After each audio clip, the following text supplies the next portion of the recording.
David, you have had a focused career and an expertise that you have been building. And many would call you a turnaround expert, turnaround guru. And often when we think about turnaround people, we also think focused, harsh realities, cutthroat. Yet you would describe yourself as a full spectrum change agent. And I know you like to bring a sense of the possible. So, how do you do that? How do you, when you're embarking on a large scale change effort, how do you get yourself and those around you excited or thinking positively about what's coming?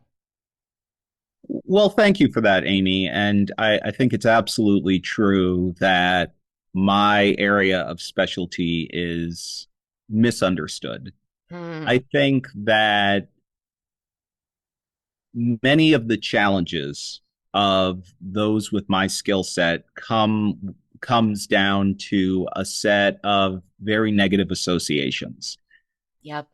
Some of that is unavoidable, and some of that, frankly, is due to a little bit of carelessness or lack of care from practitioners. Okay. Change has got to be rooted in where you are currently.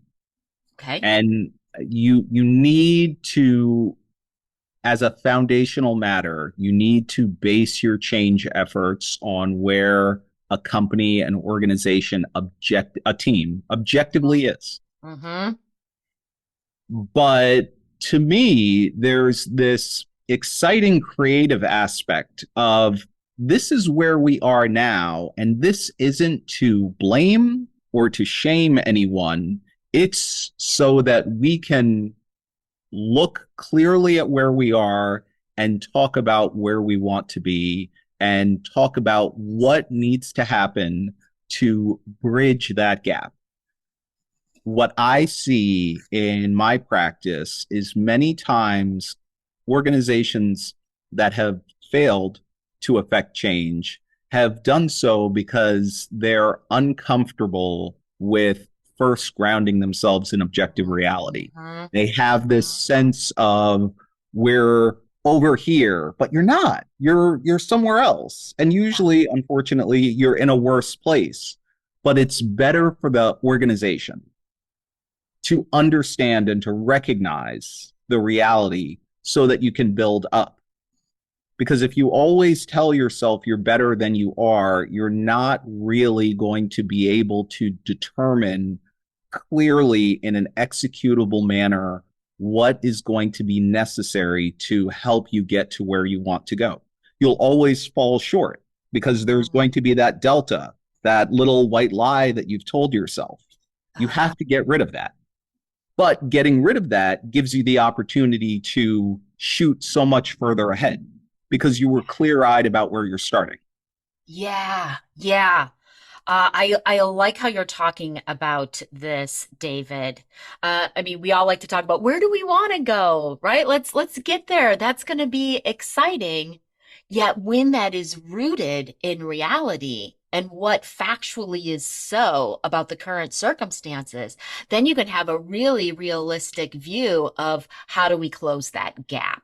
Right, Right. And now I know I'm not telling myself little white lies or I'm in denial somehow, but here's what we've got to accomplish. right, And hey, let's go accomplish that.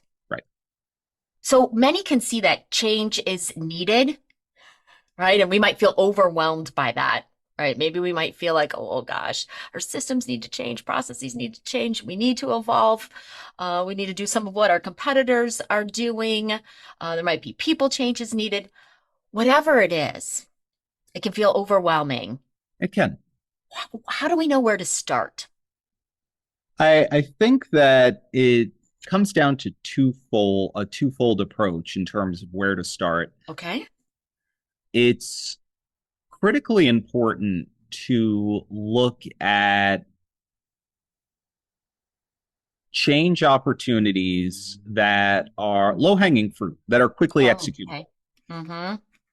And it's also very important to, I advocate for my clients, we are going to embark on a process of catalyzing self-sustaining change. Mm. So what change elements can I bring in? Can I get started that once that is happening, the next level of change is going to be easier? It's supporting. I'm trying to create a virtuous cycle. And when you when you look at it through that twin lens, Mhm. it really simplifies things because it cuts down significantly the total population of change elements that you would go at immediately. So, and again, this sounds like a turnaround person, but I believe that it really does help a lot. If you're not profitable, you need to drive quickly toward profitability and maybe toward positive cash flow Yeah. first and then profitability, because that is sustaining change. That is going to create the capacity for further investment, which is going to create the capacity for further growth. Yeah, I think we all Whereas when did. you put that off, you aren't really creating sustaining change. You're just kind of starting and stopping. Yes, yes. And I think everybody gets we need to be profitable, right? Sure. Businesses, they need to be profitable to keep existing and do all the other things that it can do. I like this. Like thinking in parallel paths, right? How do we get some of that low-hanging fruit so we get some successes? People feel it. There's momentum created. Then I like how you framed catalyzing the self-sustaining change, right? And what needs to be set up as a foundation for the next step, and Right. then as a foundation for the next phase.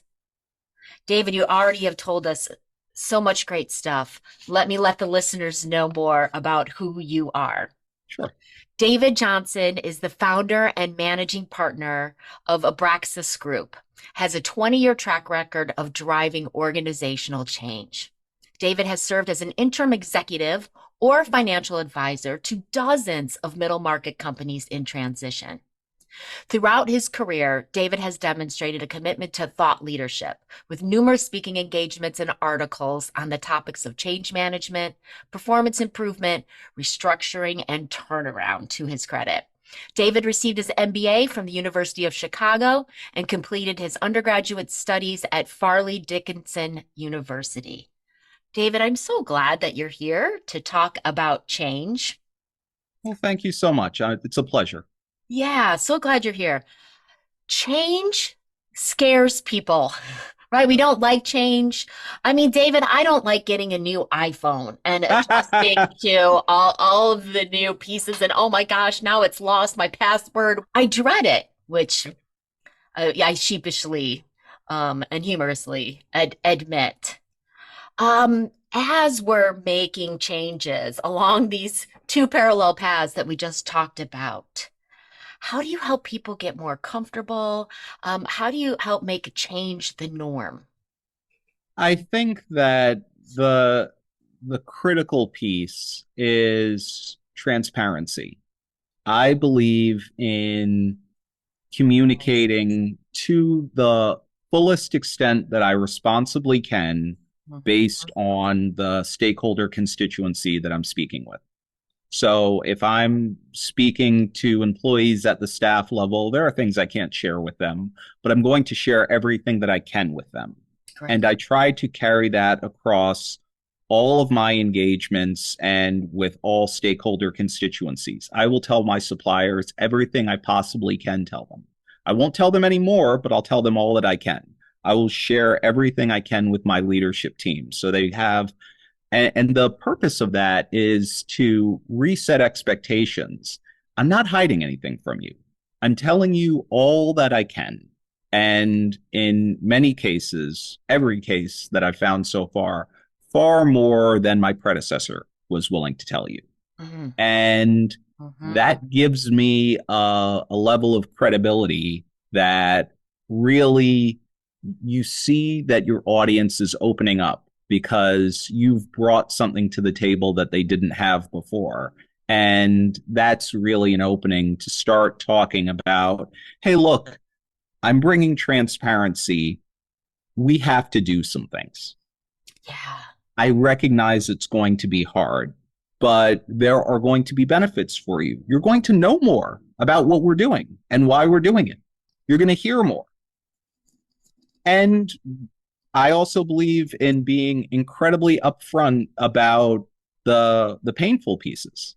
Nice. Yep. So a lot of times I'm introduced in a town hall, and generally speaking, I have been around the company a little bit. Generally, I will be brought in as a financial advisor to do an assessment. That assessment is usually 2 to 4 weeks, and I'm there about part time, interviewing people, wandering around. And then there's usually about a 2 week span of time when I'm negotiating with the client. And then I'm back in a C-level interim executive position. So when I get introduced, it's Mhm. after I've already been there. So people have seen me, but they don't really know me.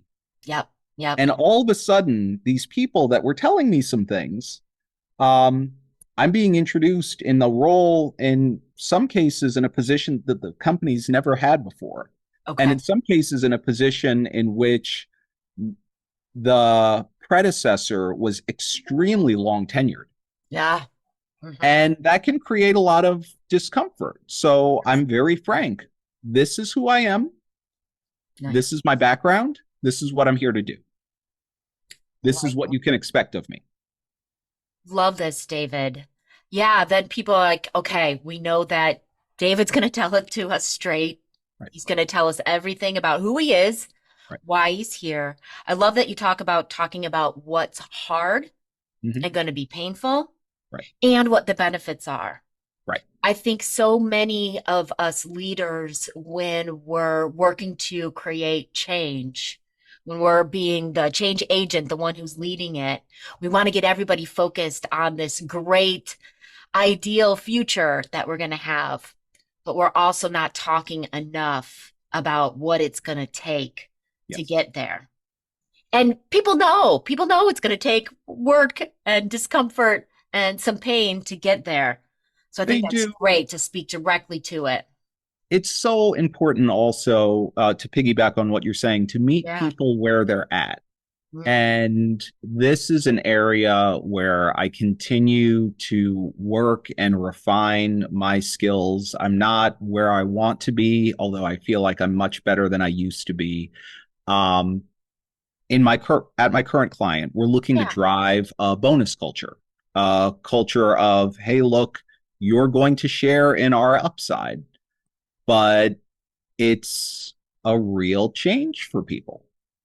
And communicating that this is a true opportunity for you, and I want you to participate in our improved performance.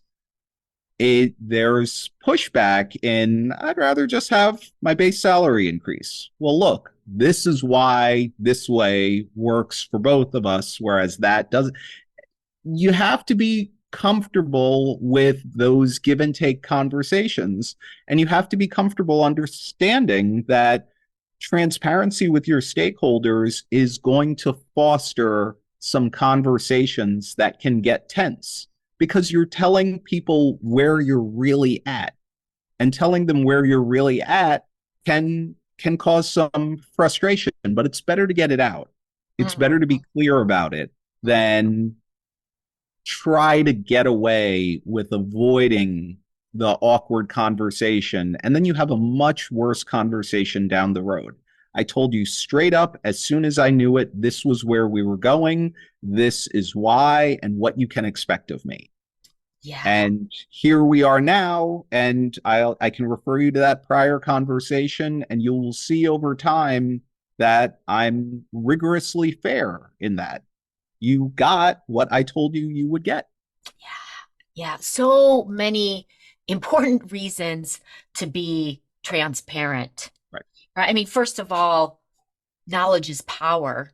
It is. right? We're most uncomfortable when there's unknowns, right? And when you're telling us as much as you can, as soon as you can, right, then you're knocking out those unknowns for us. And wanted to translate this guidance that you're giving us to all team leaders out there, right? When we're in middle management and we're making a change, right? David said, share what you can. So for some of us, we got to get clear on what can we share, That's right? true. So ask HR, ask your leadership, like Right. find out what is it okay? Like I want to share as much as I can. What is that? That's right. Because I think lots of times leaders are uncomfortable because they're like, oh, what if it gets into a place and I'm not sure that I can say that? Right. Well, be sure Right. before you go into that conversation. And when we give that transparency, knowing it's going to generate dialogue Hmm. and being able to be with those emotions, be with those thoughts and feelings, listen to them, because this could be a lot of great information. What are they concerned about? What obstacles do they see?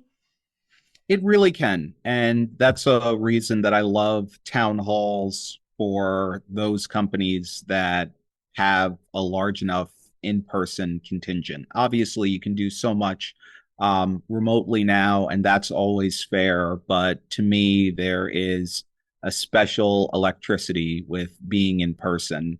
But regardless of the medium, I love being having the opportunity to speak with stakeholders, particularly employees, in an open forum and seeing where the conversation goes.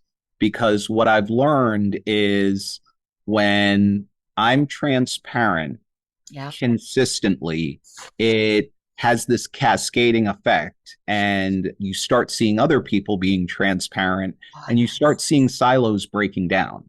And what happens is issues that might not seem that important at the sea level bubble up, and you start seeing from the other points of view how actually that problem that is pretty easy to solve is really a pain point for people. ah, So I'll give a perfect example. I've okay. been working for myself for a long time. Yeah. I I don't have a lot of direct experience with being concerned with PTO, paid time off. Okay. It's I can take whatever time off I need in between a case and during a case, generally speaking, for the first 6 to 9 months.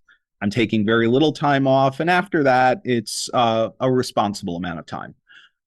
Okay. But for middle managers and staff level employees, the difference between 5 days and 10 days or 10 Yeah. days and 15 days Yeah. is absolutely enormous. Yeah.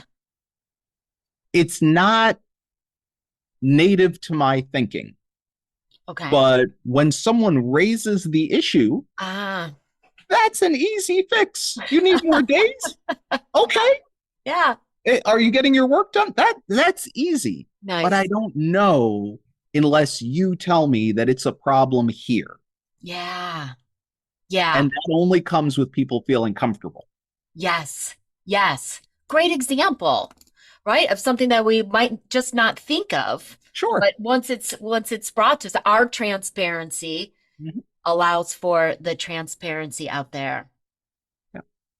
Love Many it. of us at a high level, we operate in a milieu in which you can get quite a decent amount of time off and you're used to working through vacations and everything, but it's not really a big deal to say I'm going to be away for 5 days. Right. But then you talk to people that are new to middle management, that are at a staff level. Maybe they're at a company that hasn't really looked at those policies in a while, and completely different mindset.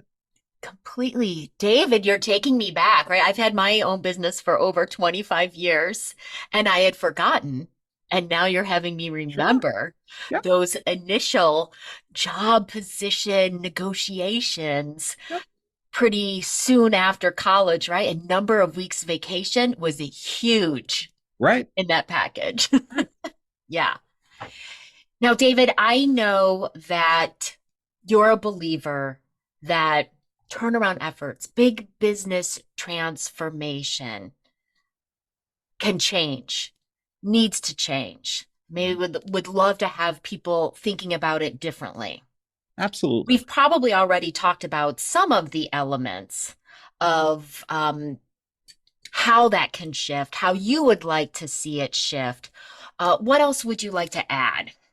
So I think one of the greatly misunderstood elements in my chosen area is there's not a lot of understanding that a successful business transformation is a value creation supernova. Mm, People think about it in terms of all of the scary headlines. There yes. were layoffs, lots of cuts, a sharp elbowed person or a small army of sharp elbowed people came in and it was massively disruptive. And unfortunately, there's too much of that. But what I always like to stress to my clients is we are partnering together Mm, to create an inordinate amount of value in a short time. And structured correctly, we should be able to get all of our stakeholders excited about that. yeah. Because a company going from a history of losses to upward sloping profitability and cash flow Mm, is a company that is going to be valued very differently and have a much brighter future. yeah. Yeah. And unfortunately, I don't feel like there is enough understanding or thinking about it in that way. It's all negative, and it doesn't need to be that way. A company that goes through this successful business transformation is a better customer. It's a better employer. It's a better wealth creation vehicle for owners. It's a better debtor if you're lending to it. Hmm. There are so many ways in which it's just a better counterparty. Yeah. And we don't talk about that enough. We No, talk about all of the negative. we don't hear those stories, right? Right. Media, we want more of the stories of the of the transformation, the value creation supernovas. Powerful language. Right? And I mean, you've talked about so many possibilities, creating the value, the win-win-win, silos breaking down. I know I've heard you say before, like, what if we could just make every company out there 20% more better, right? Creating more value. Absolutely. Absolutely. Powerful Well, that would be. I'll share some numbers with you that Yeah. really energize me. The United States middle market, traditionally defined as companies between 10 million and $1 billion in revenue, Okay. is approximately 200,000 companies Companies make that up in the US. in the United States. Got it. If you include nonprofit organizations Yep. and from 5 million in revenue up, Okay. you add another 20 to 25,000. Okay. So you're talking about 225,000 organizations in the United States alone that are at this size. Mm-hmm. Simply working with the companies that have a history of losses and getting them to a executable path for consistent profitability is going to be a game changer for 30 to 50,000 of those if you assume a normal distribution of performance. Mm-hmm.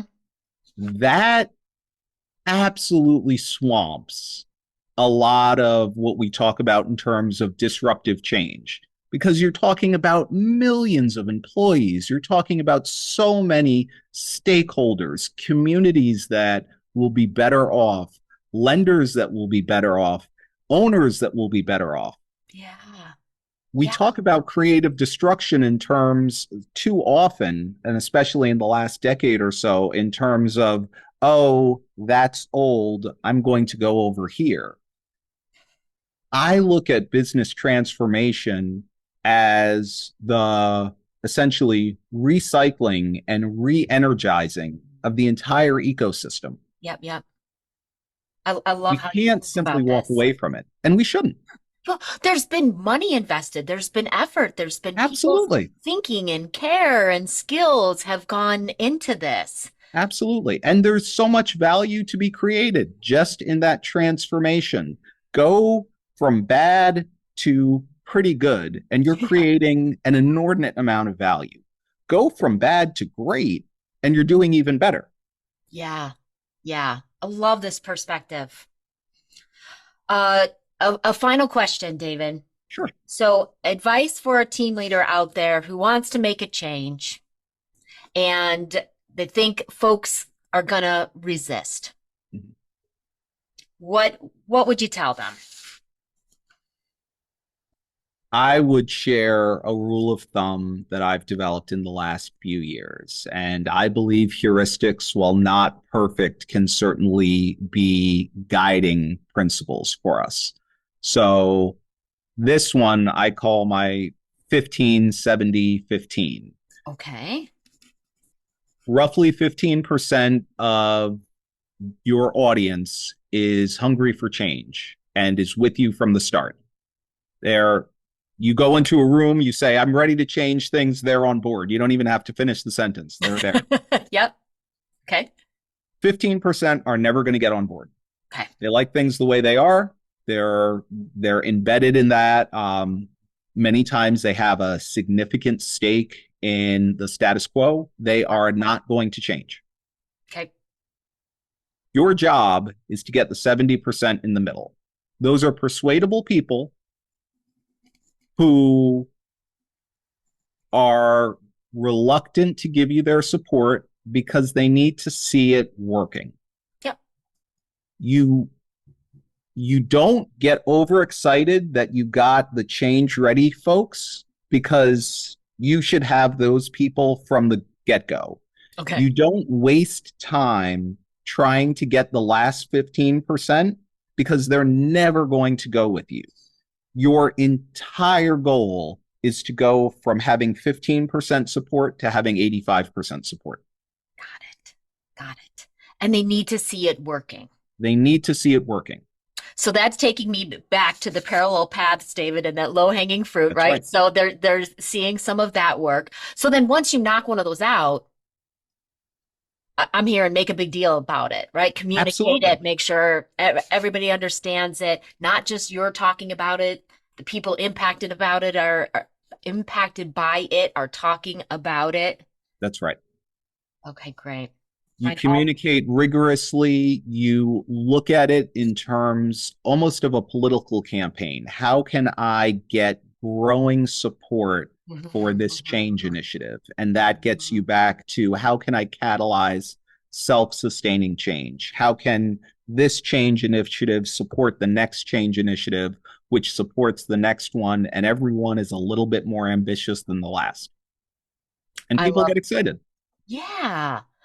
I love it, David. You have shared with us so many great things. Let me recap some of them for our listeners. The power of transparency. We're being transparent about what's going to be great after we make these changes, and we're being transparent about the pain that you're going to go through to get there. We're listening as others are being transparent. We've got our parallel paths, right? Our low hanging fruit that we're working on. And then we're thinking about what is going to create the self sustaining change, That's right. right? What needs to be done foundationally for the next phase, for the next phase.